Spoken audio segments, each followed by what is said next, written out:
Right, and it was surprising right off the get-go because your parents were both actors, and unlike a lot of stories that you hear from the quote-unquote show business families, they didn't discourage you from entering the acting field, did they? No.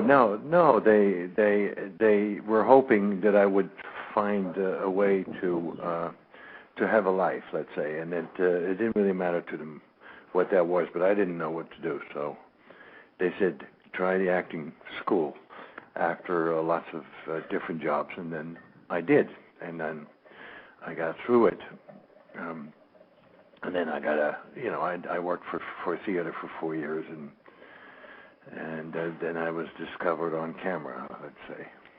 Yeah, and your first major collaborator, I guess it would have been Paul Verhoeven. Yeah. And you both strike me as artists who kind of relish the chance to take risks and to see how far you can go with material. Tell me some other things that you guys have in common that made that collaboration sizzle like it did. I think it sounds funny, but the common sense I think we also have in common, which makes you not float too much. Let's say the balloons that are also full of air, we tend to kind of hold on to the earth, both of us. And I did 5 films with him and one television series. Right. So we kind of got to know each other, and it was always really great to work with him. Yeah, that's one of the all-time great collaborations, in my opinion. Jerry, you actually had a question about the period of time. Yeah, speaking Wicked sense of humor pretty much, I think, also comes in both of us. And yeah. But the sense of reality...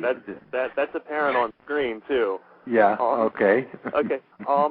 But speaking of, one of the films you collaborated with him, Soldier of Orange, and there are also several other films that you did in the World War II genre that you seem very comfortable, very at ease, because you have a very diverse range. You play like all characters across the whole spectrum.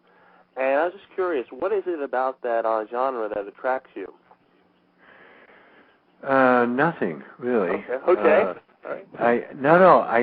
People ask you what genre do you like, and I don't really have a genre that I like, and I have to be honest, I don't see a lot of films. I still work very much, and then when I'm off, I tend to not look at films for a bit, and so I kind of catch up later. I think everything is make believe, whatever genre you want to call it. The thriller, the Hitcher, I thought is one of my favorites as well. It's not that I like the genre so much, and also Blade Runner. It wasn't my genre, but I thought the script was wonderful, and it just these films just work out, and you never know if they do or if they will. I don't think so. Yeah. It feels good when you make them, but you never quite know how far they will live, how long they will live. Very Blade Runners. Right. How long will I live? But I think it was probably years. Nighthawks was the one that brought you to America, right? To American audiences. No, not really. I mean, the film that brought me to America was, funny enough, was Soldier of Orange.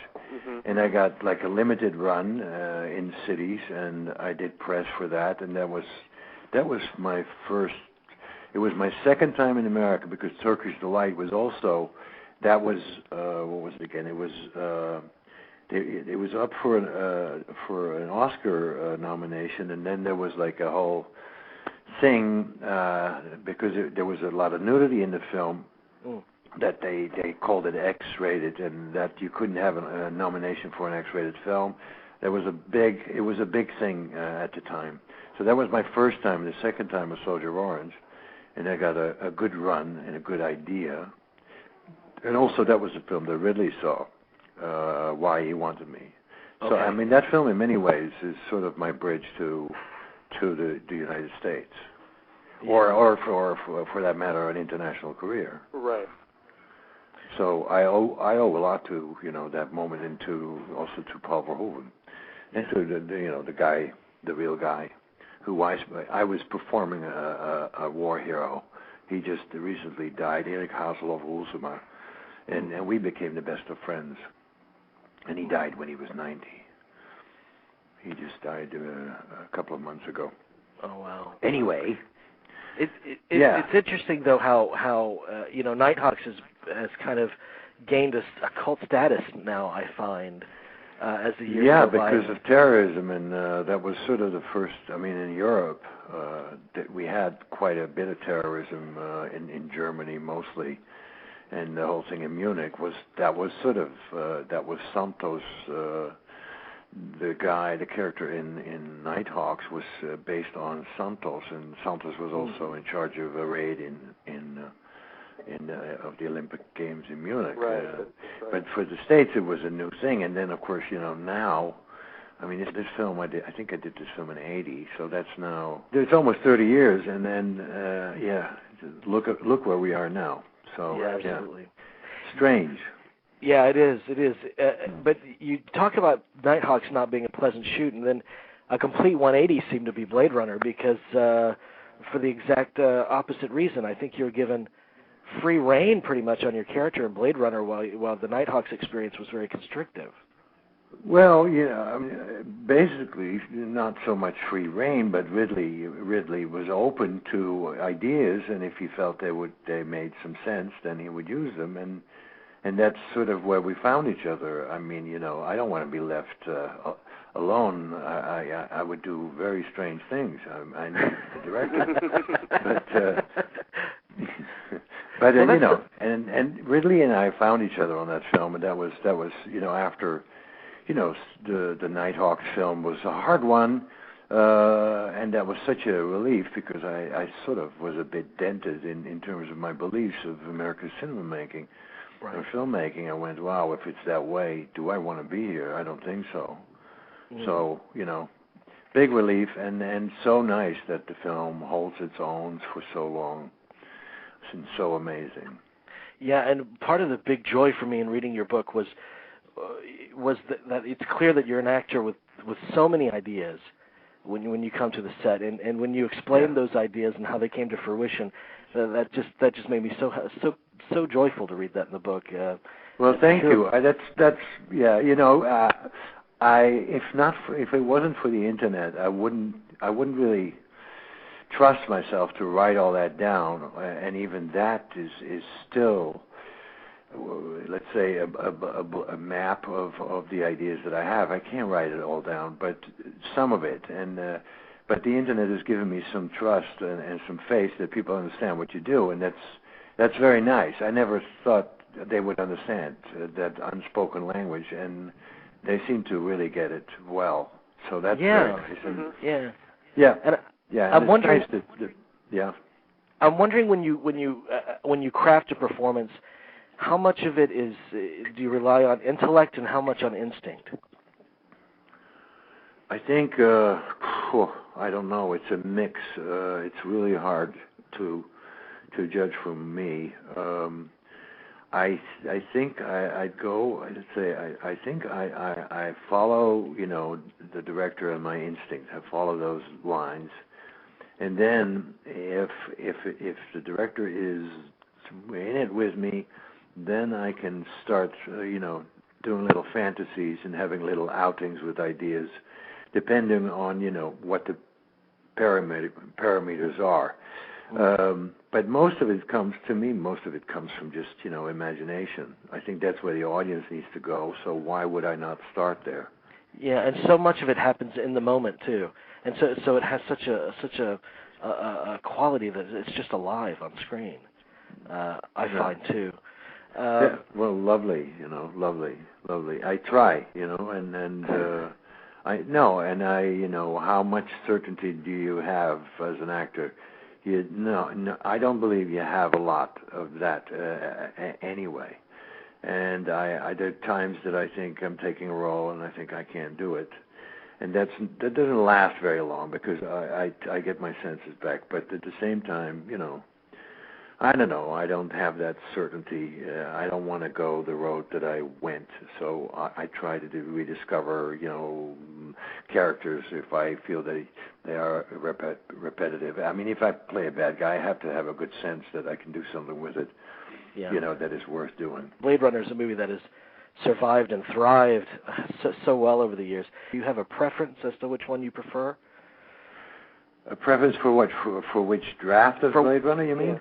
For which kind of Blade Runner that you think works the best? The last one. Really? The last one is the one he wanted out first, and he was so right, and it's, the differences are still not major, I don't think.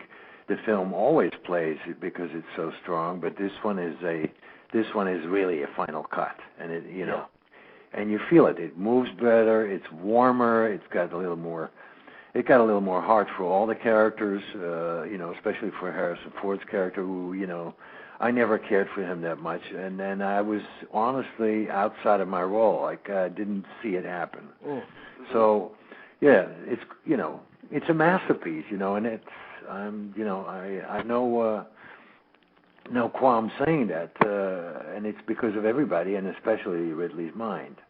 But let me say something before we, I would have never written the book. Let's say, if I wouldn't have done it for charity. I thought it would be an interesting idea to write a nice book from the center of making movies, and where I stand as I do them, and see if I can raise some funding for a charity for AIDS that I have since 2000, and I do small things for that. And it's really odd because in the publicity that I do for the book, I always tell people, and it never seems to survive for some reason. And I think if people buy a book and they know it's that all the what do you call it? All the profits go to HIV and some a charity that I run and that I believe in. Starfish. It makes a difference, I would think. Yeah. Well, I actually in my list of questions, I just want to get that out of the way. No, absolutely, and I think that's crucial because in my list of questions here, I wanted to focus on your organization. It's called Starfish, correct? It's called the Rutger Hauer Starfish Association. Okay. and it's and all the proceeds from the book go to that organization, and actually. On the screen that our listeners are on right now, there's a clickable link. Click on the cover of your book. It will take them to Amazon where they can purchase it, and all the proceeds go to your foundation. So yes, I think that's crucial. I fought for that because I wanted to have that on there, and they said, well, they'll find it inside the book, and I said, well, can you not put it on the outside of the book?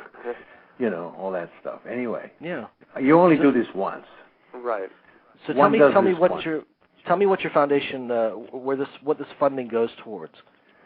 Well, I've decided after a couple of years of struggling and trying to be a hero in some, godforsaken small island where AIDS is just, incredibly present, let's say, in the Turks and Caicos Islands, I decided that there would be more result if I would be a little closer to the source, and because I was mostly not there, so I decided to bring it to wherever I would be. I'll do something, and on that route, I've discovered some really interesting people that I can trust and that I can work with and do something good if I have funding. And the other thing that I thought was, why don't I bring it back home to my own profession and see if I can find some filmmakers who will, work with me on this. It doesn't, just the idea, a concert for AIDS. Why don't filmmakers do film for AIDS? And so I'm sort of doing that at the moment. And I started it last year. So I'm bringing it home to my own craft. So, I'm closer to it and we use our craft to get it out there. It's basically all about the same thing: awareness, and let's not forget. Absolutely. And the core of the whole thing is that pregnant women and children. I'm trying to give them help. It doesn't matter what it is, and it doesn't matter where it is. I'll do it if I can. I think I'm going to go to Romania next, and I was there a couple of years ago twice. And one of the things I found was that there was a village, basically, sort of almost like a concentration camp, but a nicer setup for the kids because they were orphans. Nobody cared for them, and because they did get medicine, they had to live somewhere. There was an Italian, Mino D'Amato was his name. He sort of was responsible for a whole village being built by Italians in Bucharest and Romania, and the people. Nobody stopped him because the politics, they couldn't stop him because they thought that was too painful, so they let him go. So illegally, he put a hospital in Bucharest, and then he put like a village for kids with HIV there, orphans. And now I'm going there. I'm going to try and get a pool together because I remember, how much they wanted to go for a swim, and the river is polluted, and the swimming pools don't allow them to swim because they think that's going to kill people. So that sort of thing is what I'm doing. And I do other things, I'm hoping to get some documentaries going, from filmmakers who I can send to China or whatever. Well, I applaud you. Made in China, different brand. Do you feel, excuse me, Mr. Hauer, do you feel that you're also battling a lot of ignorance about the AIDS? No, sure. It sounds like from what you said about Romania, it sounds like there's still a lot of ignorance about the truth about the disease. Well, I don't know what to call it. It just needs to be done. It needs to be done, and there's so much, that you can do, even in the little things, and that's all I'm doing. I'm doing things when I can, and I know where to find them too. Right. I don't look at a city, through the glasses of bling, or I take one look at a city and I can see where the different routes are, and I'm going to go shopping, and I don't mean that in a nasty way. Right. No, I'm going to go shop. Get to know the places a bit. So I'm not just an actor who lives in a hotel and shoots a movie there. Right. Well, we have a link on our website here where they can purchase your book, and it's a fantastic, fun read, and icing on the cake that the proceeds go to help your AIDS. So I think that's absolutely essential. Okay. Before you go, can I ask you about The Hitcher, because that's one of my favorite films. Can? How long do we have? We have as long as you want to give us, but I don't. All right. Okay. Fine. Okay. Yeah. I don't want to overstep my boundaries because this is long distance, I know, but never mind. Yeah, you'll live, I'm sure. The Hitcher is absolutely one of my favorite films of that genre, just because it's so down and dirty and kind of relentless. But I had a different kind of view of how you portrayed the character from when I read your book and read your take on it. I thought that you probably didn't require it was a role that didn't require you to find the humanity in it. But you had a very right. Is that correct, or do you have a different take on that character? Are you asking me if it was a role that didn't? Can you be a little more precise, and I'll answer it precise. Well, because a lot of times characters, when they play so-called villains, they search to find the humanity in the character, and I thought that this was a different kind of role. Okay, in what way? Well, it's an unstoppable force. Are you saying you didn't feel the humanity? I don't want to. I thought you can say anything you want. I thought that the character represented an unstoppable force, and that's what he was. Right. The force of what? I'm interviewing you now. Yeah. The force of what? Like an unstoppable, like a Terminator almost, just an unstoppable killing machine. Yeah. Well, I'm not going to take that away from you. It sounds fine. I play every character as humane as I can come up with, and it doesn't matter, what the character is. I play characters. I play people, basically. Yeah. And some people are really mean, and others are not. So I thought he was charming. I thought he was one of the most charming men I would meet on the road. Okay, all right. Speaking of charming, can I ask you a question? I know I'd like to ask a question if you have the time. Yeah, you're asking the questions. Yes, I know. I just don't. We don't want to, keep you or anything. But speaking of monsters, or you see the good, not the good, but you take the human element of each of your characters. What was it like playing Albert Speer in Inside the Third Reich? How did you approach that material? Well, I approached it pretty much from, he'd written a book, a 500-page book in prison while he was in prison for 25 years, and I sort of took the stance, and I don't think as an actor, I don't think you should, you just have to make it believable, whatever the role is. But I thought, if the guy's in prison for 25 years, why would he lie? Exactly. So I based my, let's say, sincerity or whatever you want to call it on that. But then, and then of course, 10 years later, they discover he really lied a lot in that book. So he fooled me, and there you go. But so you take the ingredients that you think make sense for the moment, and you work with them and see if the director likes them, and you take it from there.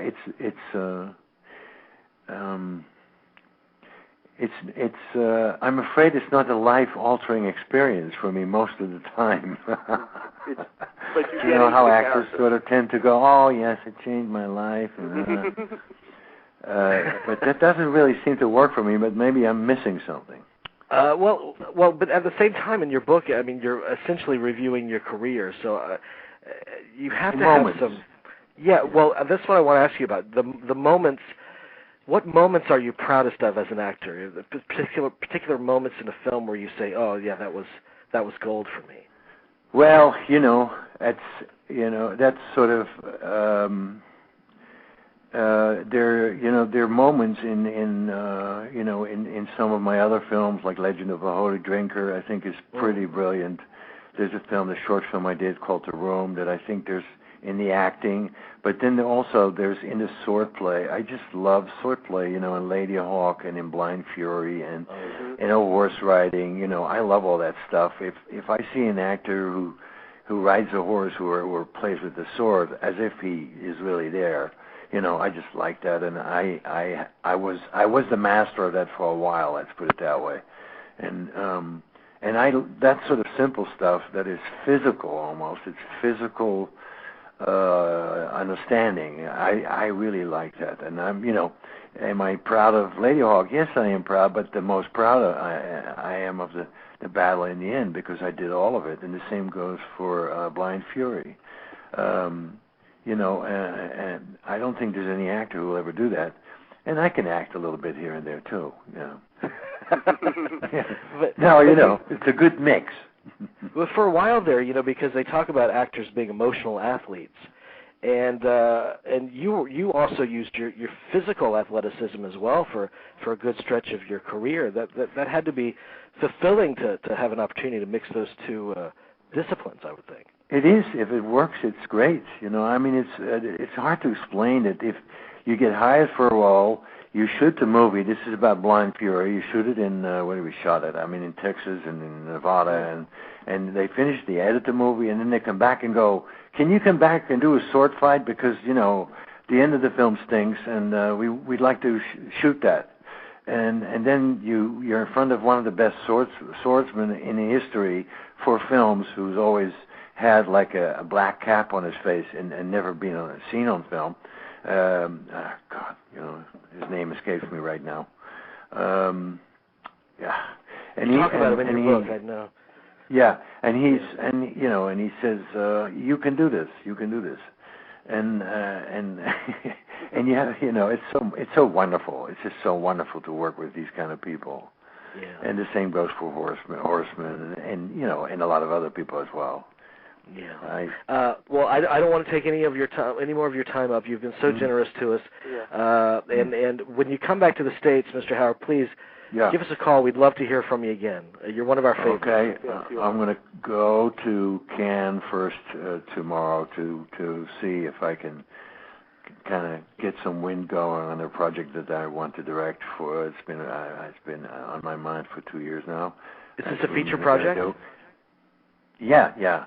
There's another thing that I can urge you to take a look, which is, I am very proud of it because I've been working on it for 4 years now. It's a website. It's an online website for short films. I've got a great bunch of judges there, and it's for filmmakers around the world. We're asking them for their short films, and that's going to be the first festival in Milan in September. And it's worldwide. If the films are not in English, they have to subtitle them. That's what's unusual about it. And because I did that, the quality is so high. that I can, already I see great power in it, basically, and lots of fun, of course, and filmmakers, the new faces, you can see them there, the new faces of film. Yeah. Very. And that website is rutgerhauer.org, correct? No, but that's my own website. This is called IC Films with IC, icfilms.org. Okay. You can find it inside my website too. There's links there, but icfilms.org, and it's great fun. And we got about 2,000 short films, and we've chosen about 120 now to run in September. Well, this seems like a really kind of fulfilling time in your life, because you're making your own stand and making your own difference towards AIDS. You teach acting. You have a short film competition. They're all kind of things that give back pretty much. I think I have a system down where they all come back to the same thing. I mean, on the acting part, I think I've got a Rutger Hauer Film Factory going every year, which is the same thing. We make 30 filmmakers sweat like dogs and make them shoot tons of movies. And the experience is life altering for them, because I have something that nobody else knows, and I know where it lives, and I can bring it to them, and they love it, and it's great, So that's one thing. Then it's the short films. I'm trying to get a circle going that is a real network, not a fake one. In Europe, pretty much. Well, Mr. Hauer, thank you so much. Thank you. You're welcome. We admire your work so much, and please come back to us anytime in the future you'd like to. Will do. Thank you. Thank you, Mr. Hauer. Okay. Bye-bye now. Bye. It was nice talking to you.